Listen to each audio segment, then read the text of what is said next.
You are a disappointment. You always have been and always will be. You will never achieve anything in life. These were the words that Errol Musk said to his son Elon when he was only 12 years old. The man who today is worth more than $200 billion, richer than the entire GDP of South Africa, his native country, was called a failure by his own father. But what you don't know is that this paternal rejection was not an isolated episode. It was the culmination of years of psychological abuse that forever shaped the psyche of the most influential man on the planet. Today, for the first time, I will reveal the complete truth about the toxic relationship between Elon and Errol Musk, and how the cruelest words a child can hear became the driving force behind Tesla, SpaceX, and an empire that changed the world. You will discover why Elon Musk has an obsessive need to prove he's right, why he works 100 hours a week despite being a billionaire, and how the approval he never received from his father transformed into approval from millions around the world. But before we dive into this disturbing story of family rejection and cosmic revenge, subscribe to the channel and hit the notification bell, because this is the kind of revelation that explains not only Elon Musk's success, but the deep psychological patterns that govern all of us when we face rejection from those we love most. To understand the complexity of the relationship between Elon and his father, we need to know Errol Musk. Born in 1946 in South Africa, Errol was a man who embodied all the toxic stereotypes of South African masculinity in the 1970s and 80s. An electromechanical engineer, pilot, sailor, and emerald mine owner, Errol saw himself as a natural adventurer, a man who conquered the world through strength, charisma, and an unshakable confidence in his own superiority.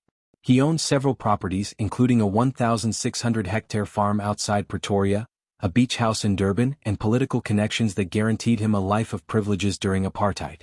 On the outside, Errol Musk seemed like the perfect man, rich, powerful, respected by the community. But inside the house, he was an emotional tyrant who ruled through fear, manipulation, and constant belittling of anyone who dared challenge him or show signs of vulnerability. Errol had a very specific vision of how men should be: physically strong, socially dominant, interested in sports, cars, and sexual conquests. Any deviation from this norm was seen as unacceptable weakness. And Elon, from a young age, deviated from all these norms. He was a small boy, physically weak, introverted, who preferred books to sports, computers to cars, and who showed an emotional sensitivity that Errol interpreted as pathetic. From age 4, Errol began a systematic process of hardening Elon, which was actually psychological abuse disguised as education. When Elon cried for any reason, whether it was a fall, a nightmare, or simply missing his mother, Errol would lock him in a dark room for hours, shouting that real men don't cry. When Elon showed interest in science or technology, Errol ridiculed him, calling these passions hobbies of failed nerds who will never get a woman. But perhaps the most destructive was the constant comparison. Errol always talked about other boys' friends' sons, neighbors, any child who was more athletic or socially accepted as examples of what Elon should be, but never would be. Look at John, captain of the rugby team. That's what a real boy looks like. Why can't you be more like him, Elon? This dynamic created a deep psychological wound in Elon, the conviction that no matter what he did, he would never be good enough to earn his father's love and approval. The moment that forever marked Elon's life happened on a Sunday afternoon in March 1984. Elon was 12 years old and had spent weeks working on a programming project, a simple game he had created and was trying to sell to a computer magazine. For him, this represented everything: creativity, hard work, and perhaps, finally, a chance to impress his father. When the magazine agreed to buy the game for $500, a significant amount for a child at the time, Elon ran home in ecstasy. He burst through the door of the living room where Errol was reading the newspaper and shouted, "Dad! Dad! I sold my game. A real magazine is going to publish my code and pay me $500. For a moment, Elon hoped to see something different in his father's face. Pride, surprise, approval, any sign that he had finally done something that mattered. Instead, Errol slowly lowered the newspaper, looked at his son with an expression of boredom mixed with disdain, and said, $500? I spend that on lunch. You think that's some kind of achievement? But he didn't stop there. Errol got up from his chair, approached Elon, and continued, You know what your problem is, boy? You live in a fantasy world. You think these little computer games are going to take you somewhere. But real life doesn't work like that. You're too small, too weak, and too strange to succeed in the real world. Look at you, you can't even look me in the eyes when I talk to you." Elon, with tears beginning to form in his eyes, tried to explain that programming was the future, that computers were going to change the world, that he had big dreams. That's when Errol uttered the words that would echo in Elon's mind for the next 40 years. Dreams? You want to talk about dreams? Let me tell you the truth about you, Elon. You are a disappointment. You always have been and always will be. I've had other children, and all of them are better than you in some way. You will never achieve anything in life because you don't have what it takes. You don't have strength, you don't have charisma, you don't have business instinct. You're just a strange nerd who will spend his whole life being irrelevant. The 12-year-old boy stood there, holding the $500 check that had represented his first real victory, hearing his own father destroy not only his momentary joy, but his fundamental belief in his own worth as a human being. After that conversation, something broke irreparably between Elon and Errol. But what Errol didn't realize is that something new had also been born in his son's mind, a fierce and almost pathological determination to prove him wrong. Elon began to mentally document each criticism, each insult, each moment of rejection, as if he were building a file of evidence that he would one day use in his favor. In the following months, the family dynamic deteriorated even further. Errol began to ignore Elon almost completely, treating him as if he were invisible during family dinners, not responding when the boy spoke, and frequently referring to him in the third person even when he was present. "May," he would say to Elon's mother, "your son is disturbing my reading with those computer noises. Tell him to go do that somewhere else." The word "your" was always emphasized as if Errol were rejecting any parental responsibility for Elon. Even worse were the moments when Errol received visitors. He would proudly present his other children Kimball and Tosca, highlighting their achievements and qualities. But when it came to Elon's turn, Errol would simply say, "And this one here is Elon. He likes computers." The tone was always apologetic, as if Elon's existence were something embarrassing that needed to be explained. During social gatherings, Errol told stories about himself, about his businesses, about his other children. Elon learned to stay quiet in corners, watching, always watching. He saw how his father transformed into a completely different person in the presence of others, charismatic, funny, impressive. And he began to understand that there were two versions of Errol, the public man everyone admired and the private father who despised him. This duality taught Elon a crucial lesson about power and public perception that he would apply decades later in his own life. At 13, Elon made a decision that shocked the entire family. He announced that he would live with his mother after his parents' divorce. But even more significant was what he said to Errol that day: "Someday I'm going to be more successful than you. And when that happens, you'll remember everything you said about me." Errol laughed disdainfully. "Sure you will, boy. Sure you will." He had no idea that he had just planted the seed of his own future irrelevance. Errol's rejection transformed Elon into what psychologists call a compulsive prover, someone whose entire identity revolves around proving critics wrong.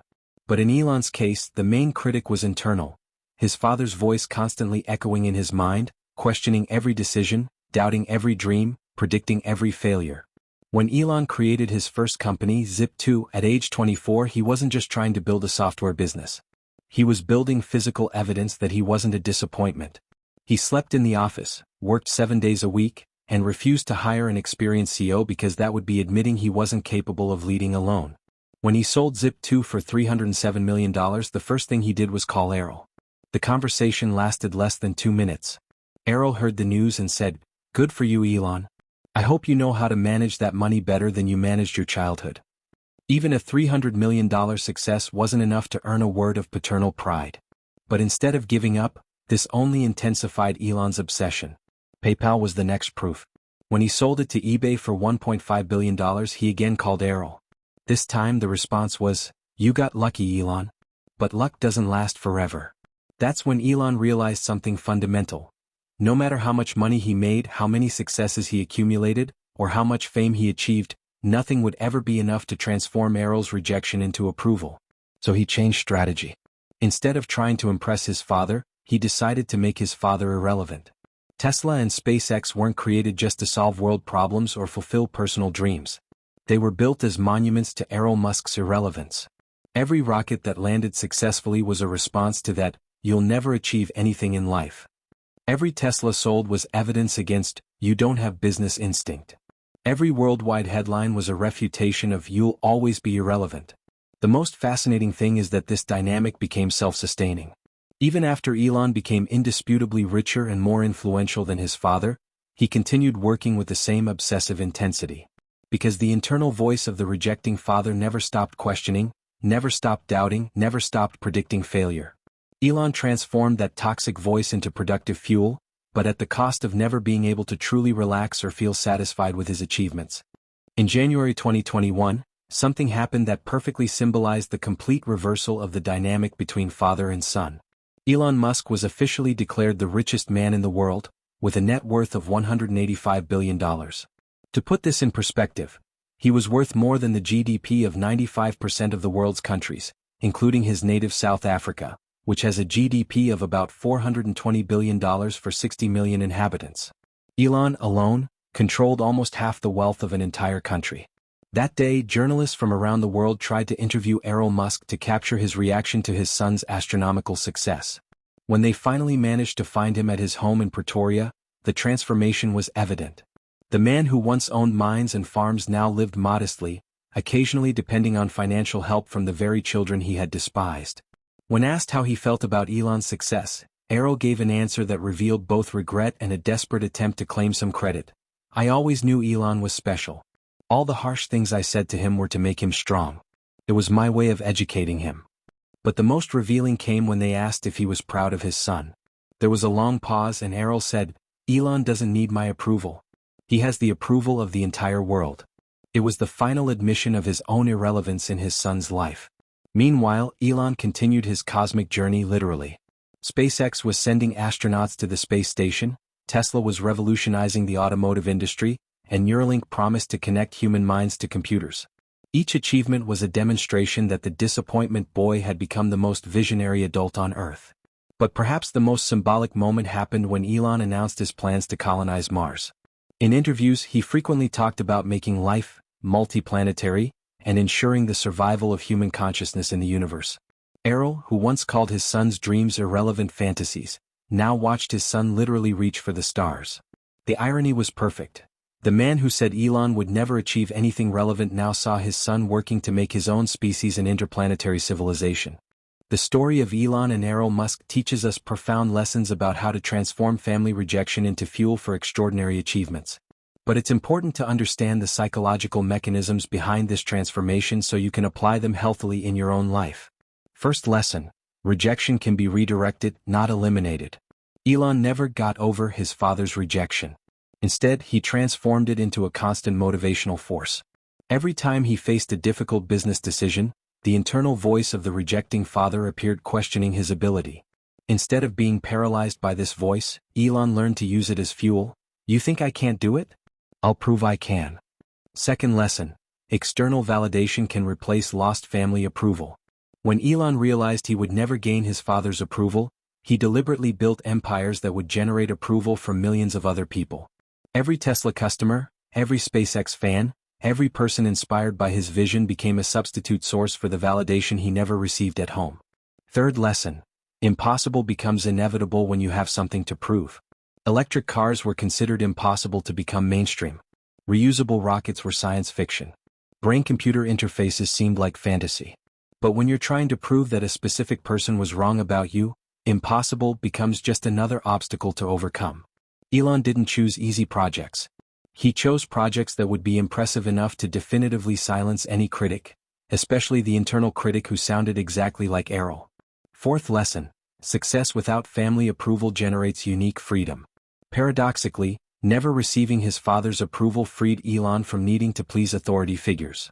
He can fight with government regulators, challenge entire industries, and make decisions that other CEOs would consider too risky because he has already internalized that some people will never approve of his choices, and he's okay with that.